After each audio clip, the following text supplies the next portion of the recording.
"Oh, they actually put one in my history class." That's what Mr. Daniel Crawford said, loud enough for 27 students to hear. When Caleb Mitchell walked in, carrying a worn backpack and a pair of scuffed secondhand sneakers, Crawford tapped his gold-plated grading pen against the mahogany. "So, your father is a 4-star general." Caleb didn't flinch. He reached into his pocket. He set a small brass coin on the desk in front of Crawford. Crawford picked it up between 2 fingers. "The way you pick up something from the floor that doesn't belong to you." "Gift shop," he said. He set it back down, face down. He never turned it over. And then the door at the end of the hallway opened, and the footsteps started, and every window in the room began to... Wrong move. He just humiliated. The only son of a 4-star military commander. Let me take you back. Caleb Mitchell had memorized every word. He stood at the front of the room holding 3 pages of lined notebook paper. His hands, steady on the outside, pressed the creased edges flat against his palms. The paper was soft from being folded and unfolded. He had done that 12 times last night, maybe more. The classroom smelled of dry chalk and something older, wood polish, dust trapped behind the radiator. Morning light cut through the half-open blinds in long, pale stripes, and the chalk dust turned visible inside each stripe, rising and drifting without purpose. He cleared his throat. He began. "My father joined the United States Army at 19 years old." His voice was lower than he intended. He adjusted. He began again. "My father joined the United States Army at 19 years old. He rose through the ranks over 31 years. He served in 3 combat deployments.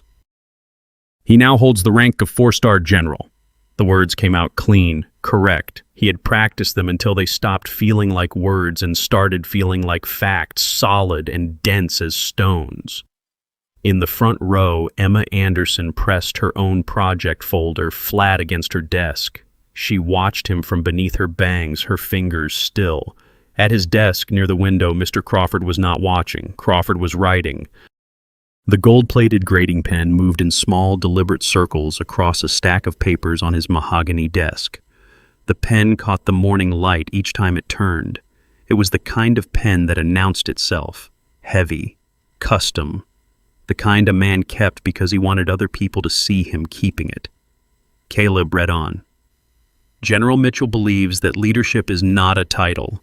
It is a responsibility. He taught me that the measure of a man is not what he is given, but what he does with what he receives." The words were his father's, borrowed and carried here. He had written them down on the 3rd night after midnight, sitting at the kitchen table under the overhead light that buzzed when the refrigerator cycled on. His sneakers shifted against the linoleum. They were clean. He had cleaned them the night before, scrubbing the white rubber soles with a toothbrush until most of the gray came out. But the canvas was still soft in the wrong places. The seams still slightly frayed at the heel, the left toe creased from too many miles across too many different floors.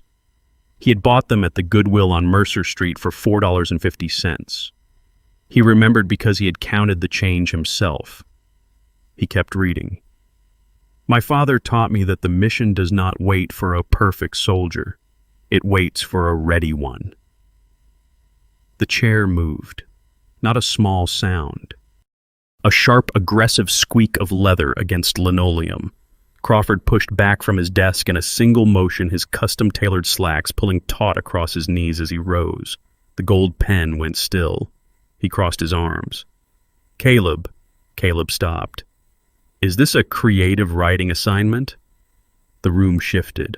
A low ripple of sound moved through the wealthy students in the back row, something halfway between a breath and a laugh, not yet committed to either. "No, sir," Caleb said. "It is a career day essay." "A career day essay." Crawford let the phrase sit there. He looked at the ceiling for one long moment, then back at Caleb. "And your father is a 4-star general." "Yes, sir." "A 4-star general." "Yes, sir." Crawford's stiff collar pressed hard against the side of his neck as he tilted his head. The fabric was too starched, too white, and it left a faint red line below his jaw from sitting too long. He seemed not to notice. Or he noticed and did not care. "Son," Crawford said, and the word was not warm.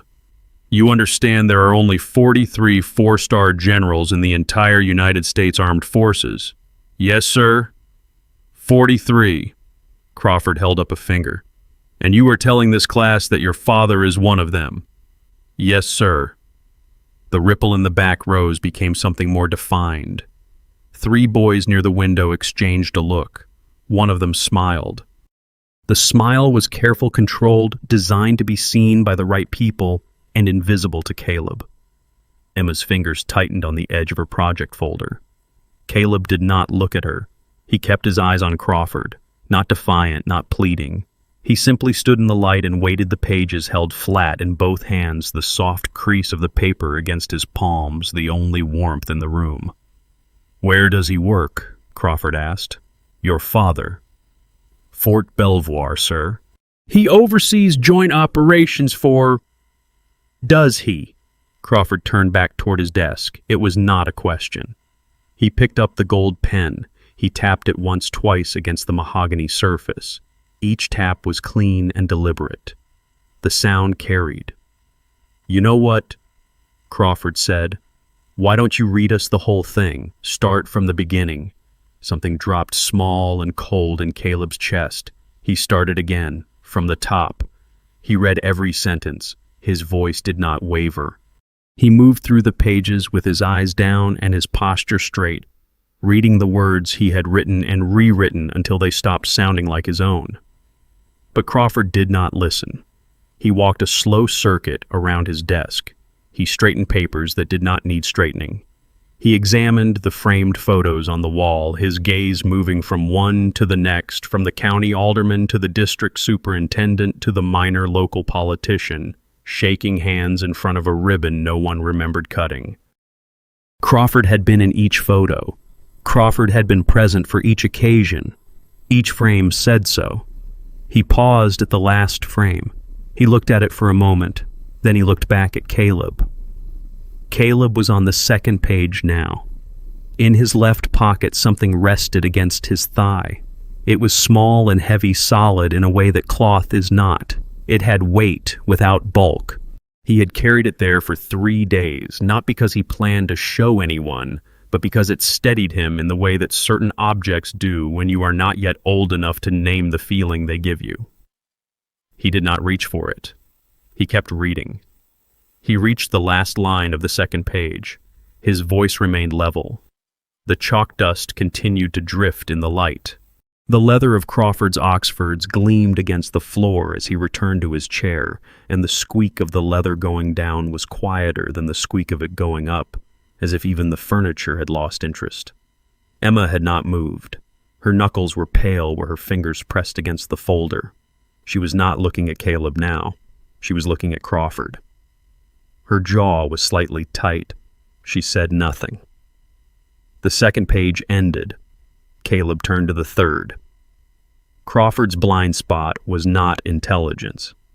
He was not a stupid man. He was a man who had looked at a pair of scuffed second-hand sneakers and a crumpled essay and decided in the time it takes to push back from a mahogany desk that he already knew everything worth knowing.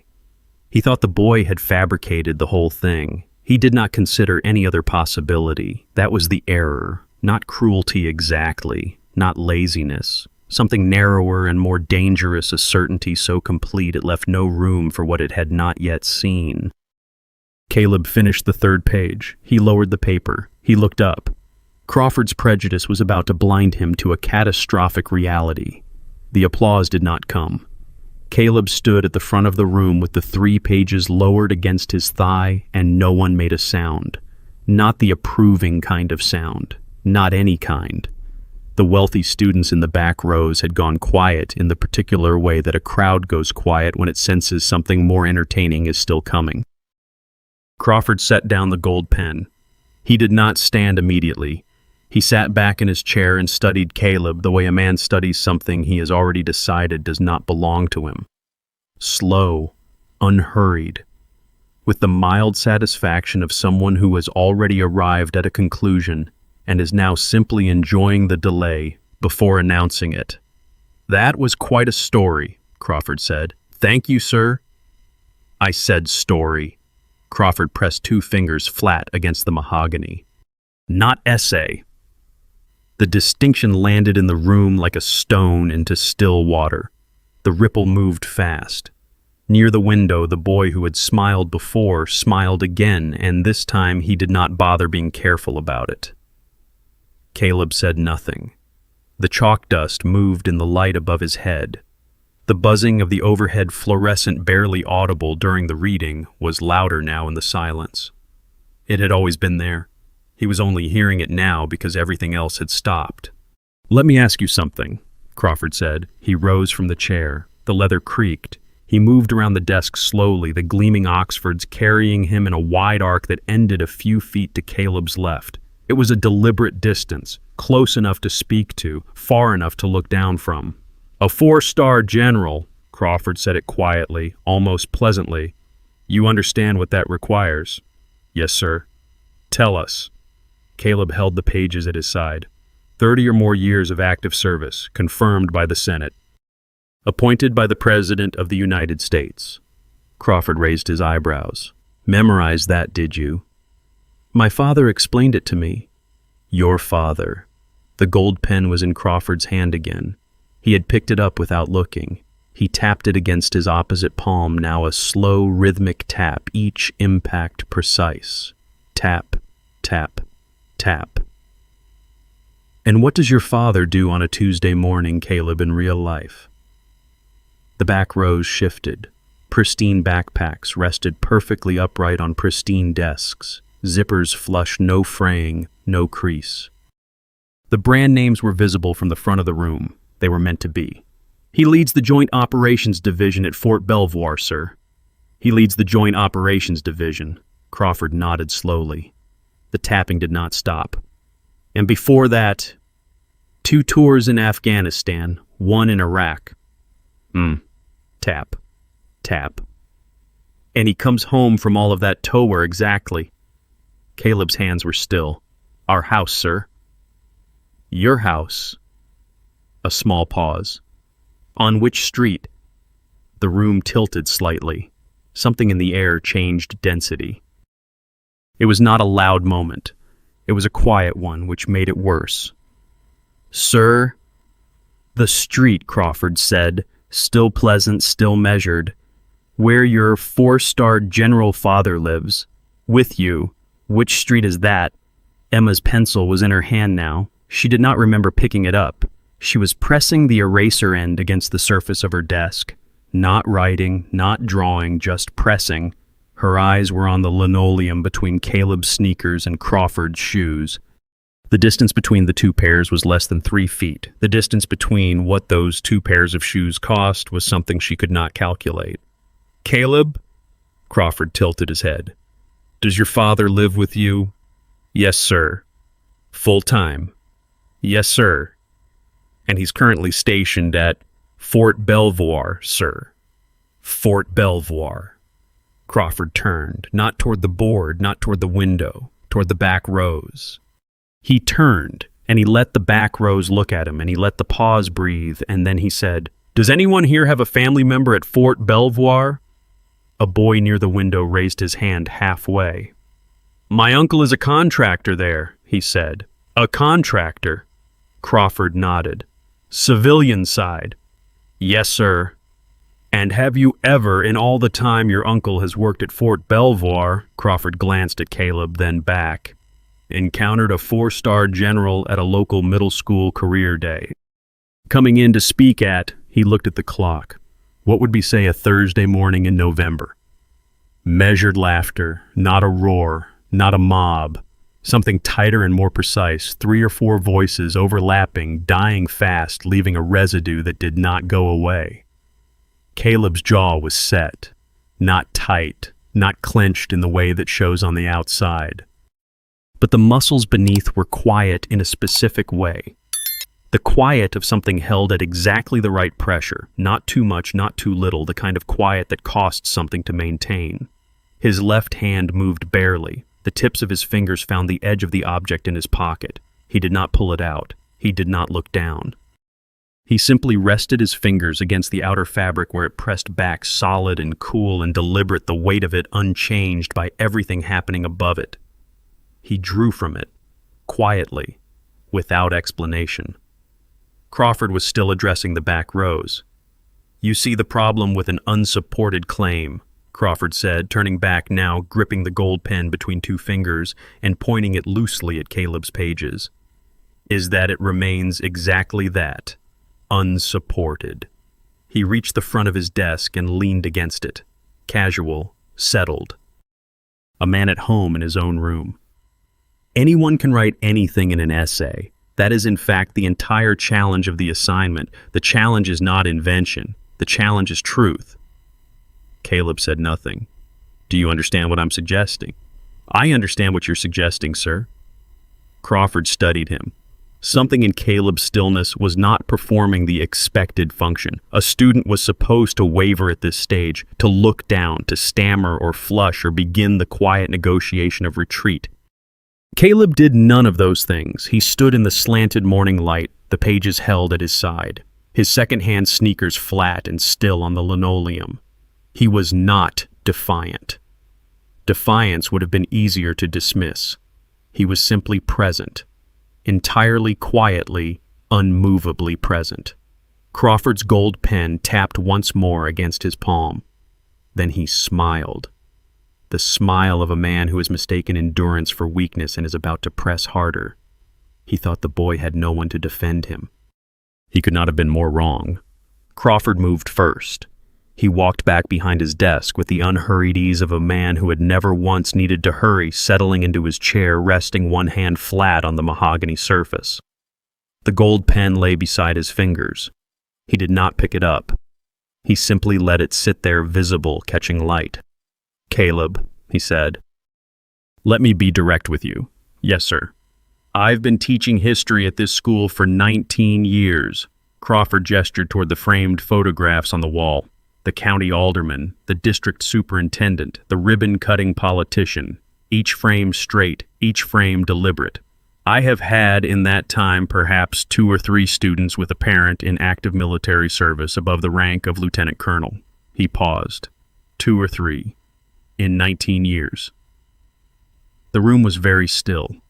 "So you can understand," Crawford continued, "why a claim like yours requires something more than 3 pages of notebook paper." Caleb stood at the front of the room. His pages were still at his side. The morning light through the blinds had shifted slightly, the pale stripes moving a few inches across the floor as the sun climbed. The chalk dust still moved in the air above him, slow and directionless. "I have proof, sir," Caleb said. Crawford spread his hands. "Then by all means." Caleb reached into his left pocket. His fingers closed around the object. He had carried it for 3 days without showing it to anyone. He drew it out now, not quickly and not slowly, just directly, the way you handle something that belongs to you and has always belonged to you. He held it up. It was a challenge coin, brass, heavy in a way that did not match its size. The face was intricately worked, an eagle with wings fully spread, clutching a cluster of arrows in one talon and an olive branch in the other, the seal of a 4-star command engraved in a tight circle around the perimeter. The metal was worn smooth along the edges from handling, but the center was still sharp, the lines still clean, the engraving still deep enough to catch light in its grooves. He held it out toward Crawford. Crawford did not stand. He looked at it from across the room for a moment, his expression neutral. Then he rose, crossed the floor in a few short steps, and took it. Not gently. He pinched it between 2 fingers, the way you take something from a child that you have already decided is worthless, and he held it up to the light near the window. He turned it once. He looked at the eagle, at the seal, at the worked edges. Then he made a short sound through his nose. "A gift shop," he said. The room moved. A sharp collective breath followed immediately by laughter from the back rows, louder this time, less controlled the restraint of the first 2 rounds, now fully abandoned. Crawford set the coin down on his desk. Not placed. Set. A deliberate, dismissive motion, the coin sliding across the polished wood and coming to rest near the edge of the mahogany. Face down. The heavy metallic clink of brass against wood rang through the room and then was gone. Caleb did not look at where it landed. He looked at Crawford. "Sir," Caleb said, "that coin was presented to my father by the Secretary of Defense at—" "I'm sure it was." Crawford had already returned to his chair. He settled back into it, adjusted his sleeves, and picked up the gold pen. "There's a very fine gift shop outside the Pentagon. I've been there personally. They do excellent work. 3 adjectives. Excellent, fine, personal. Each one placed carefully to complete a specific picture. The image of a man who had been places, who knew things, who could not be fooled by a boy with a worn backpack and $4 sneakers. In the front row, Emma's knuckles had gone white. She was gripping the pencil with both hands now, the eraser pressed hard into her palm, the painted wood leaving a small red crease along her lifeline. She had watched the coin leave Caleb's hand. She had watched it land face down on the desk. Her breath slow and controlled until this moment had stopped, for exactly 1 second when the brass hit the mahogany. Then she exhaled and looked at her desk. She did not speak. The laughter from the back rows settled into something lower and more comfortable, the background hum of a room that has decided how to feel. The boy near the window leaned toward the boy beside him and said something very quietly behind a cupped hand. Both of them smiled. Caleb's essay pages were still in his left hand. He had not let go of them. He had not moved from the spot where he had stood since the beginning, the scuffed toe of his left sneaker at the exact same place on the linoleum as when he had first stepped forward. On Crawford's desk, beside the stack of graded papers and the leather-bound grade book, the coin lay face down near the mahogany edge, the face no one had looked at. The reverse side pressed flat against the polished wood, its engraving hidden, its text unread. The laughter was already gone. The room had moved on. Crawford clicked the gold pen once and opened the grade book. Caleb's eyes moved to the coin. Just for a moment. Then back to Crawford. Something in the room had shifted. Not loudly. Not in any way anyone in the back rows would have named or noticed. But the temperature of the air near the front of the classroom was different now, dense in a way it had not been at the start of the period, as if the walls had moved 1 inch closer without anyone seeing them move. Outside in the corridor, the building was quiet. The other classes were in session. Somewhere down the hall, a door closed with a soft final click. The floor carried it faintly, a vibration low and even traveling through the linoleum beneath Caleb's feet. He did not look toward the door. He gave no sign he had noticed it at all. Crawford was writing something in the grade book. He was too satisfied with himself to look at the coin again. That was the error. Not the mockery and not the laughter. The error was that he had set the coin down face first and had never once thought to turn it over. The classroom laughed, all of them completely unaware that a storm was already gathering in the hallway. Wait. He actually confiscated a child's most prized possession, just to entertain a room of snobs. If that were me, I would have walked right out of that school instantly. Imagine standing in front of your peers, while an adult calls you a liar. The audacity is real. The bell should have rung by now. Caleb knew the schedule. 8:52. He had memorized it the first week of school the way he memorized most things that mattered, quietly, privately, without announcing that he had done it. 8:52 was the end of first period. The red second hand on the wall clock above the door was moving. He could see it from where he stood. It had passed 8:52 without ceremony, without interruption, without anyone in the room acknowledging that it had happened. Crawford had not dismissed them. He had not looked at the clock. Or he had looked and made a decision privately in the moment between looking and looking away, a decision that belonged entirely to him because this was his room and his schedule and his name on the door and his 19 years on the wall in matching frames. He closed the grade book. "I want to take a moment," Crawford said, "to talk about evidence." He rose from his chair. He moved to the center of the room, not hurrying, his gleaming Oxfords carrying him at the same even pace they always did, the leather catching and releasing light with each step. He clasped his hands behind his back, the posture of a man delivering a lecture. the posture of a man who had delivered this particular lecture many times or one very much like it and expected it to land the same way it always had. History, and Crawford said, is not what people claim. It is what people can prove. He let that sit. Anyone can construct a narrative. Anyone can stand in front of a room and speak with conviction about things that did not happen, or things that happened differently than described, or things that are simply too convenient to be taken at face value. He paused beside the window. Outside, through the glass, the school's front lawn was empty, the flag moving slowly in a wind that could not be heard from inside. The historian's obligation, and I would argue the citizen's obligation, is to demand documentation.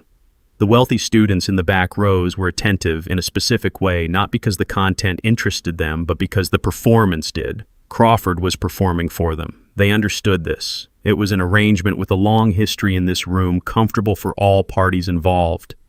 Caleb was still standing at the front. Crawford had not told him to sit down. The fluorescent lights beat down on Caleb's shoulders, steady and relentless and without warmth. He held his essay pages at his side. The paper had grown soft from handling the pencil-smudged lines of his handwriting, slightly blurred at the edges, where his thumb had pressed too long. Across the room on Crawford's desk, Crawford's crisp, laser-printed syllabus sat in a neat stack, the edges perfectly aligned, the font clean and institutional, each word sitting exactly where a machine had put it. Caleb's pages were handwritten, every word. He had written them that way on purpose. He had considered typing them, but the kitchen table was too cold at night to sit at for long, and the laptop made a noise when it was plugged in that woke his father, and he had not wanted to wake his father. So he wrote by hand, and then he rewrote by hand until the lines were as clean as he could make them. Crawford had not looked at the handwriting once. Now. Crawford turned back toward the front of the room. His gaze moved past Caleb in the mild, indifferent way that a man's gaze moves past furniture. I am going to give this class an opportunity, a practical exercise in historical thinking. He stopped a few feet from his desk. He looked at the assembled students. Can anyone provide or even name a method by which Caleb's claim could be independently verified? A hand went up near the window. The contractor's nephew. You could look it up online, the boy said. You could. Crawford nodded. And what would you search for? A list of 4-star generals. A list of 4-star generals. Crawford moved to his desk. He turned his laptop screen outward toward the room. A few keystrokes. He straightened. The Department of Defense maintains a public database of senior officers. Name, rank, and command. He looked at Caleb. What is your father's full name? The room went quiet in a different way than it had gone quiet before. This quiet had edges. Caleb's hands were still. General John Mitchell, sir, Crawford typed. He read the screen. He read it again. Then he turned the laptop back toward himself. Mitchell is a common name, he said. He said it without looking up. He said it the way a man says a thing he has already decided is true before confirming it. Emma looked up from her desk. Her eyes moved to the door. The hallway beyond the narrow window in the classroom door was empty, the corridor stretching quiet and long in both directions. She looked at it the way a person looks at something they are not certain they are allowed to want. Her eyes were wide and dark and entirely focused on that narrow strip of visible hallway. Nothing moved out there. She looked back at her desk. The second hand on the wall clock had passed 9 o'clock, 7 minutes past the bell. The heat in the room had thickened. It was not the heat of a broken ventilation system. It was the specific accumulating heat of too many people sitting in a closed room with something they did not know how to name. Caleb's chin was level, his shoulders were back, not performatively, not with the rigid overcompensation of someone pretending not to be affected. Simply back in the quiet, specific posture of a person who had been told a long time ago what it looked like to stand correctly and had never unlearned it. The stiff collar pressed the faint red line deeper into Crawford's jaw as he leaned toward his gradebook again. Outside the classroom door, the corridor remained still. Then it did not. The footsteps came from the far end of the hallway, not running, not casual, perfectly synchronized, perfectly weighted, each impact against the floor, carrying through the building's bones with the kind of authority that does not announce itself because it does not need to. Emma's head came up. She was looking at the door. Her eyes were not moving away. The bell was delayed, but the real lesson was just about to begin.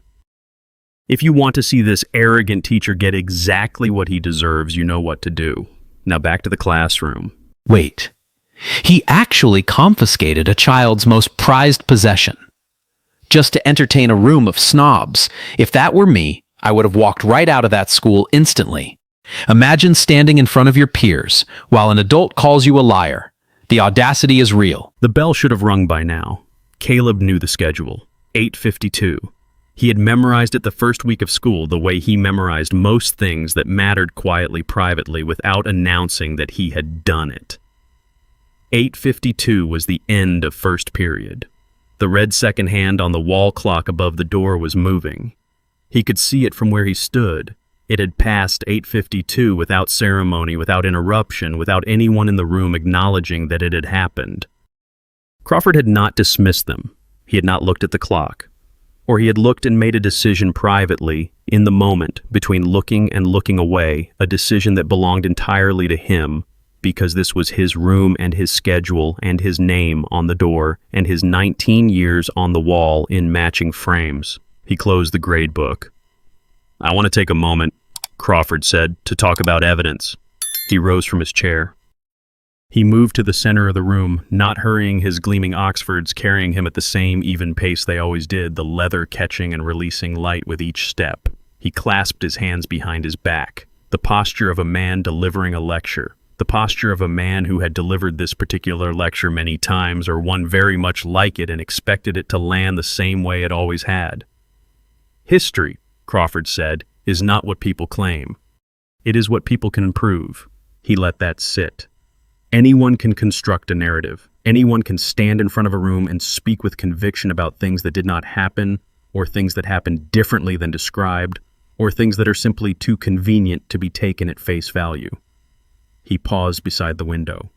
Outside through the glass, the school's front lawn was empty, the flag moving slowly in a wind that could not be heard from inside. The historian's obligation, and I would argue the citizen's obligation, is to demand documentation.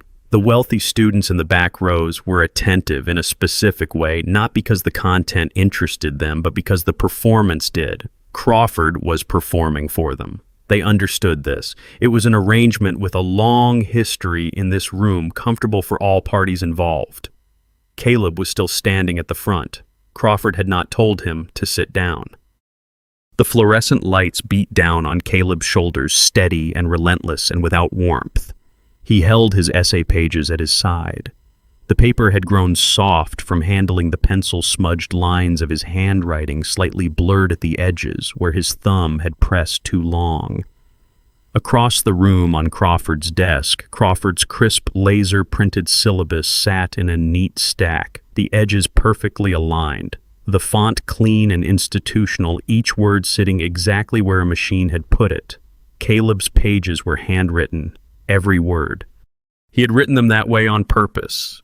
He had considered typing them, but the kitchen table was too cold at night to sit at for long, and the laptop made a noise when it was plugged in that woke his father, and he had not wanted to wake his father. So he wrote by hand, and then he rewrote by hand until the lines were as clean as he could make them. Crawford had not looked at the handwriting once. "Now," Crawford turned back toward the front of the room. His gaze moved past Caleb in the mild, indifferent way that a man's gaze moves past furniture. "I am going to give this class an opportunity, a practical exercise in historical thinking." He stopped a few feet from his desk. He looked at the assembled students. "Can anyone provide or even name a method by which Caleb's claim could be independently verified?" A hand went up near the window. The contractor's nephew. "You could look it up online," the boy said. "You could," Crawford nodded. "And what would you search for? A list of 4-star generals." A list of 4-star generals. Crawford moved to his desk. He turned his laptop screen outward toward the room, a few keystrokes. He straightened. The Department of Defense maintains a public database of senior officers, name, rank, and command. He looked at Caleb. What is your father's full name? The room went quiet in a different way than it had gone quiet before. This quiet had edges. Caleb's hands were still. General John Mitchell, sir. Crawford typed. He read the screen. He read it again. Then he turned the laptop back toward himself. Mitchell is a common name, he said. He said it without looking up. He said it the way a man says a thing he has already decided is true before confirming it. Emma looked up from her desk. Her eyes moved to the door. The hallway beyond the narrow window in the classroom door was empty, the corridor stretching quiet and long in both directions. She looked at it the way a person looks at something they are not certain they are allowed to want. Her eyes were wide and dark and entirely focused on that narrow strip of visible hallway. Nothing moved out there. She looked back at her desk. The second hand on the wall clock had passed 9 o'clock. 7 minutes past the bell. The heat in the room had thickened. It was not the heat of a broken ventilation system. It was the specific accumulating heat of too many people sitting in a closed room with something they did not know how to name. Caleb's chin was level, his shoulders were back. Not performatively, not with the rigid overcompensation of someone pretending not to be affected, simply back in the quiet, specific posture of a person who had been told a long time ago what it looked like to stand correctly and had never unlearned it. The stiff collar pressed the faint red line deeper into Crawford's jaw as he leaned toward his gradebook again. Outside the classroom door, the corridor remained still. Then it did not. The footsteps came from the far end of the hallway. Not running, not casual. Perfectly synchronized, perfectly weighted, each impact against the floor carrying through the building's bones with the kind of authority that does not announce itself because it does not need to. Emma's head came up. She was looking at the door. Her eyes were not moving away. The bell was delayed, but the real lesson was just about to begin. If you want to see this arrogant teacher get exactly what he deserves, you know what to do.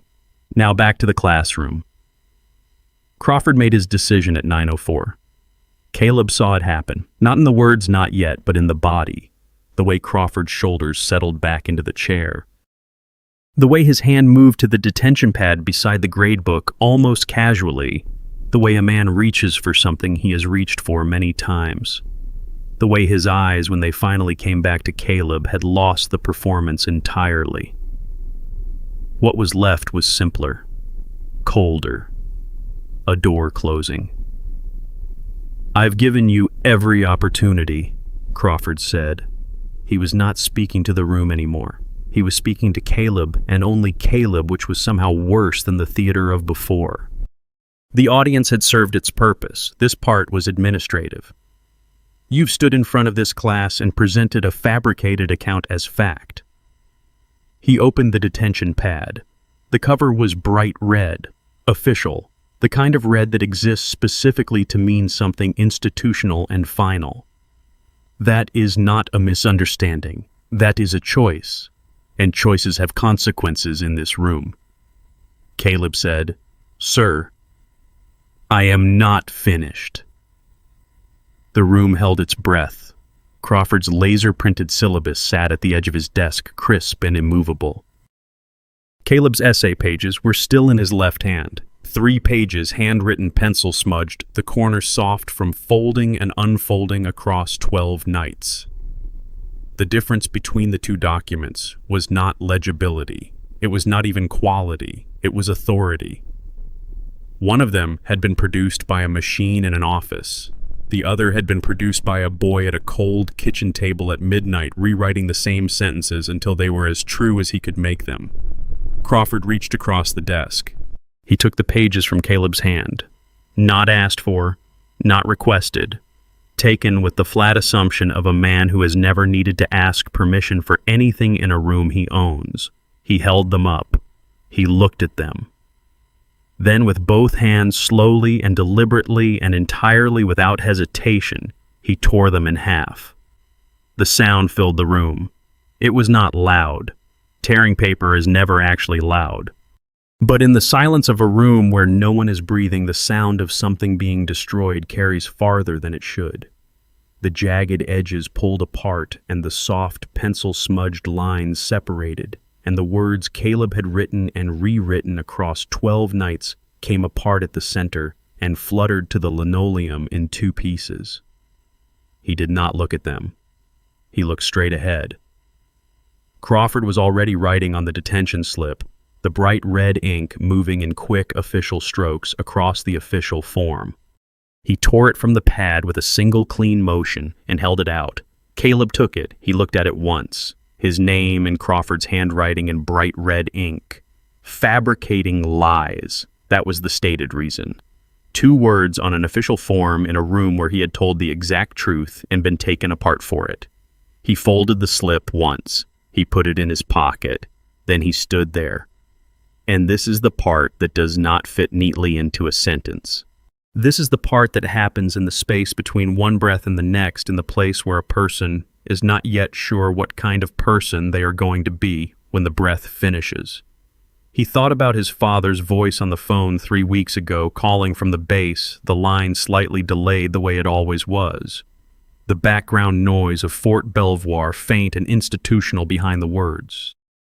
His father had said, "You will encounter people who have decided who you are before you open your mouth. You cannot argue them out of a decision they made before you arrived. You can only remain exactly who you are until the truth becomes impossible to ignore." He had written that sentence down, verbatim, on the 3rd page of the essay. That sentence was now on the floor in 2 pieces. He thought about the kitchen table, the buzzing overhead light, the way his hand had cramped on the 3rd rewrite and he had stopped and flexed his fingers and begun again. He thought about the $4.50. He thought about the 12 nights. He thought maybe it was not enough, not the essay. The essay did not matter. Maybe the thing that was not enough was him. Maybe the problem was not the document, but the person holding the document. Maybe Crawford was looking at something real when he looked at Caleb. Something Caleb could not see about himself, but everyone else apparently could. Something written in the second-hand sneakers and the crumpled paper and the quiet and the stillness. Something that said, "This boy is not who he says he is." Maybe. The detention slip was folded in his pocket. Next to it, the coin was still there. He had forgotten it for a moment, or not forgotten, stopped feeling it. But now it was there again against his left thigh, heavy and cool, unchanged. The coin did not know what had happened in the last 4 minutes. It did not know about the torn paper, or the detention slip, or the bright red ink. It simply existed, dense and solid and exactly as heavy as it had always been, carrying its weight without effort the way certain things do. He pressed his fingertips against the outside of his pocket. The coin pressed back. Emma had covered her mouth. He could see her in his peripheral vision, her hand flat against her lips, her eyes bright with something that had not quite decided whether to fall. A single tear moved down her cheek, and she let it because there was nothing else she could do from where she was sitting. She said nothing. Outside in the corridor, the footsteps had stopped. They had stopped directly outside the classroom door. Caleb stood entirely alone, but his countdown to vindication had less than 10 seconds left. The door opened, not knocked, not announced, opened with the flat, unambiguous authority of someone who does not require permission to enter a room, any building, any space that exists within a jurisdiction he has spent 31 years earning the right to walk through without hesitation. General John Mitchell stepped inside. He was in full dress uniform. Every element present, every element correct. The jacket was dark and immaculate. The creases so precise they appeared structural rather than pressed, as if the fabric itself had decided this was the only shape it was willing to hold. 4 stars rested on each shoulder, silver and heavy and absolutely still, catching the fluorescent light without giving anything back. He did not look at Crawford. He did not look at the students.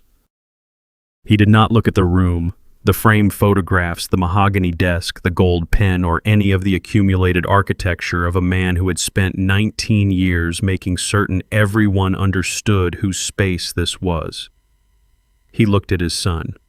He crossed the room. His footsteps were the same footsteps that had traveled the corridor, the same weight, the same interval, the same absolute lack of urgency. He moved between the rows of desks without adjusting his pace, and the students nearest the aisle pulled back slightly, not dramatically, the automatic wordless repositioning of people in the presence of something larger than their current framework. He reached the desk. He looked at the coin, face down on the mahogany, exactly where Crawford had placed it, exactly as dismissed as Crawford had intended it to be. He picked it up, not with 2 fingers. With his full hand closing around it the way a person closes around something that has always been theirs, he turned it over. He looked at the reverse side for exactly 1 second. His name, his rank, engraved deeply into the brass, the letters clean and permanent: General John A. Mitchell Joint, Operations Command.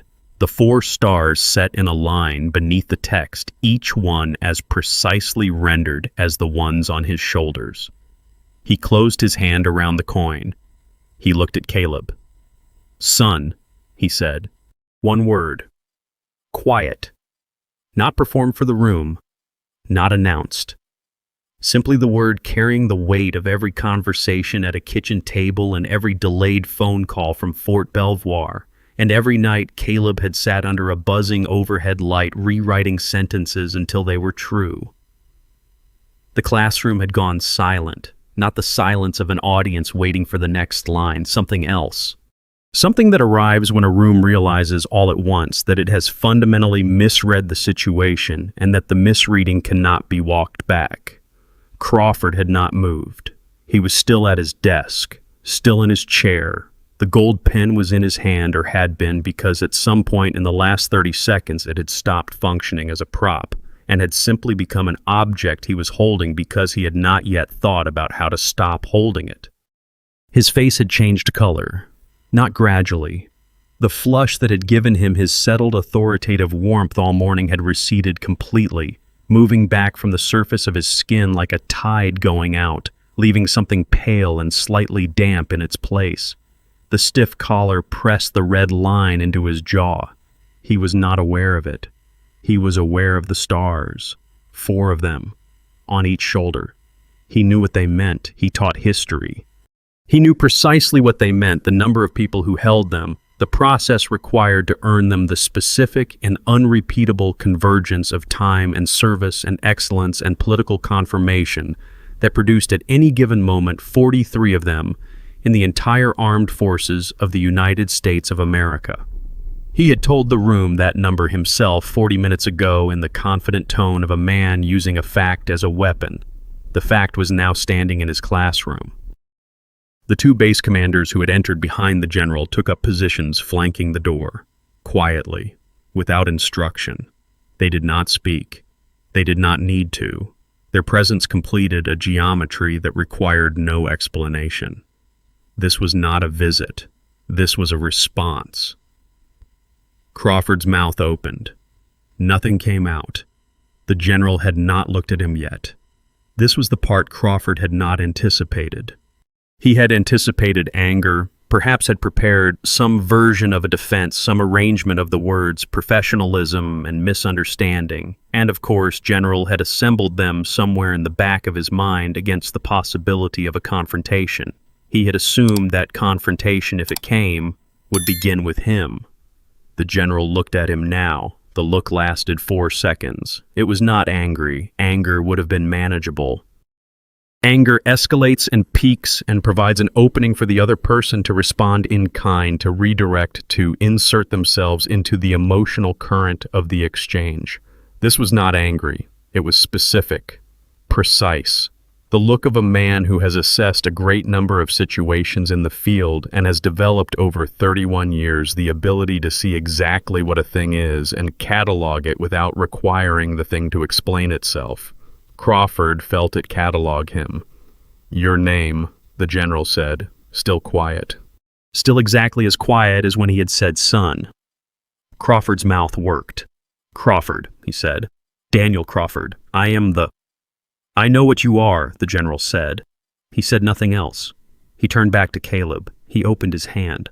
The coin sat in his palm, reverse side up, the engraving, visible, the name readable by anyone standing close enough to read it. He held it out to his son. Caleb took it. He turned it in his fingers once. The brass was warm from his father's hand.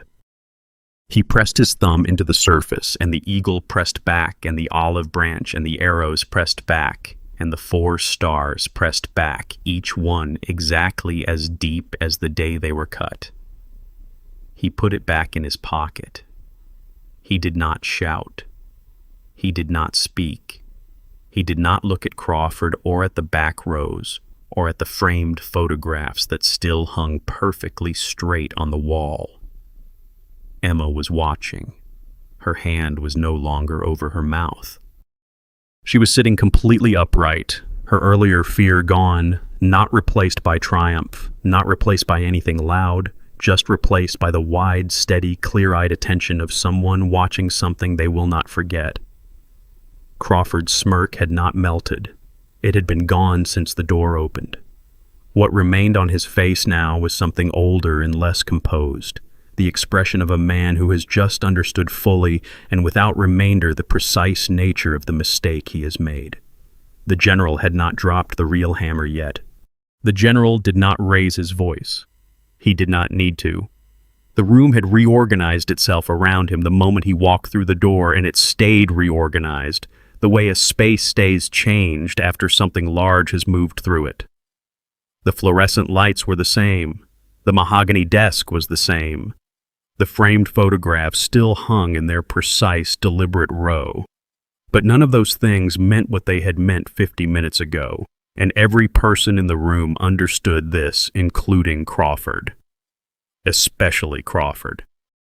The general reached into the breast pocket of his dress jacket. He removed a phone.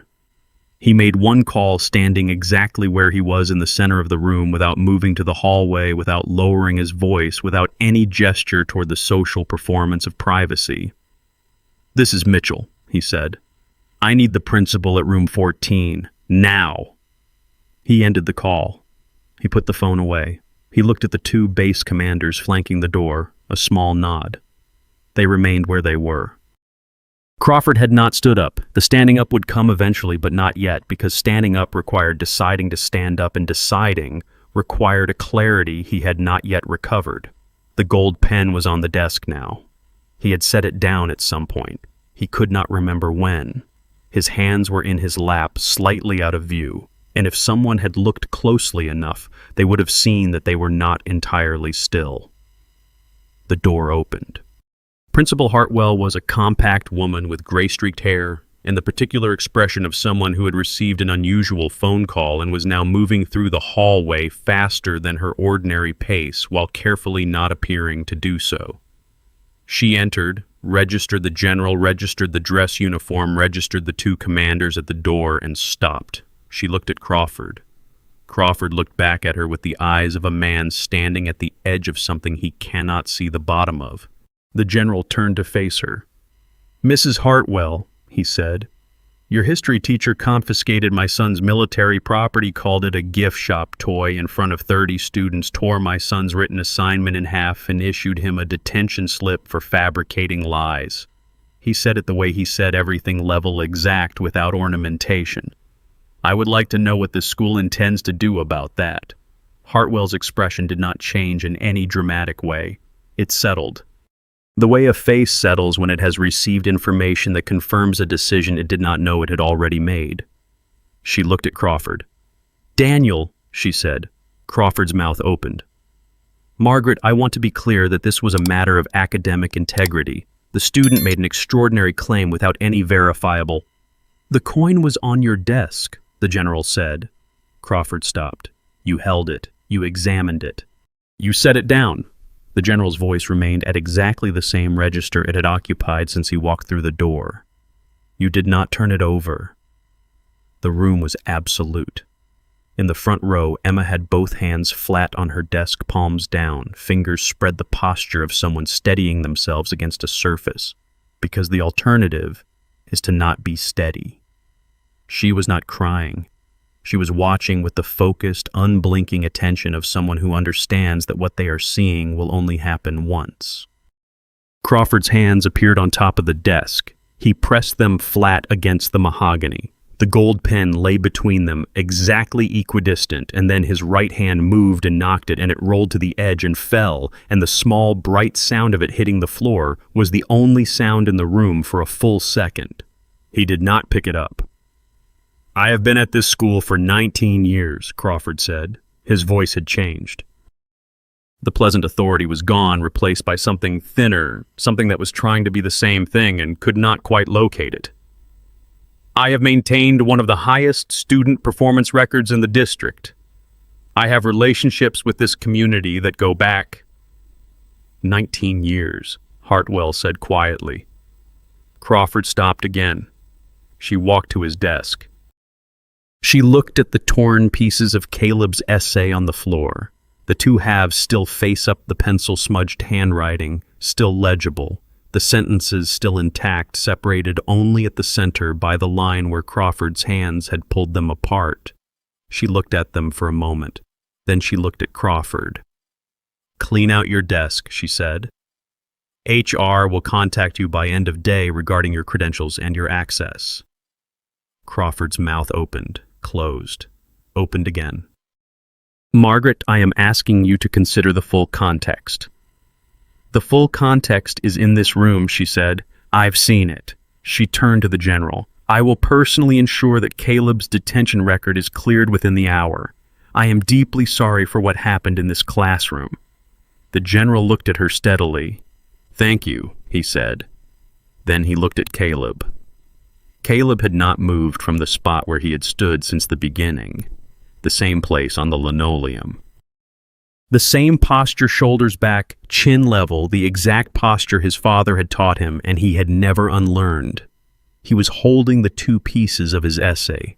He had picked them up from the floor at some point quietly without drawing attention to it, and he held them now with both hands. The torn edges aligned the sentences rejoined across the break. The general crossed the room. He stopped in front of his son. He took the torn pages from Caleb's hands, both halves, and held them in his white-gloved hands gently, the way you hold something that has been damaged by someone who did not understand its value.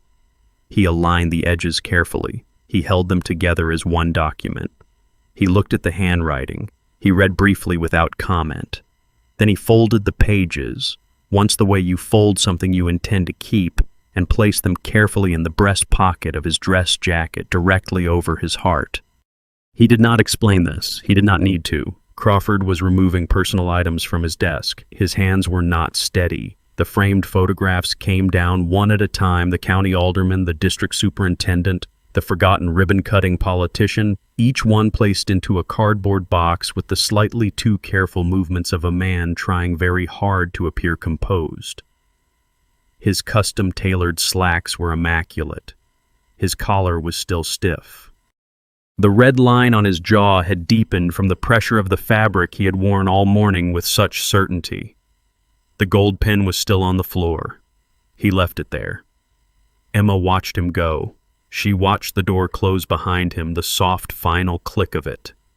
The same sound the corridor door had made earlier in the morning, and she let out a breath she had been holding since the moment the essay paper tore. Her face did not arrange itself into triumph.